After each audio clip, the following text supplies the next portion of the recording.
You ask Tiger to solve. This deals with linear equations with one unknown. The final result is x equals 27. Let's solve it step by step.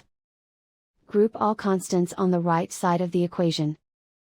Subtract 10 from both sides. Group like terms. Simplify the arithmetic.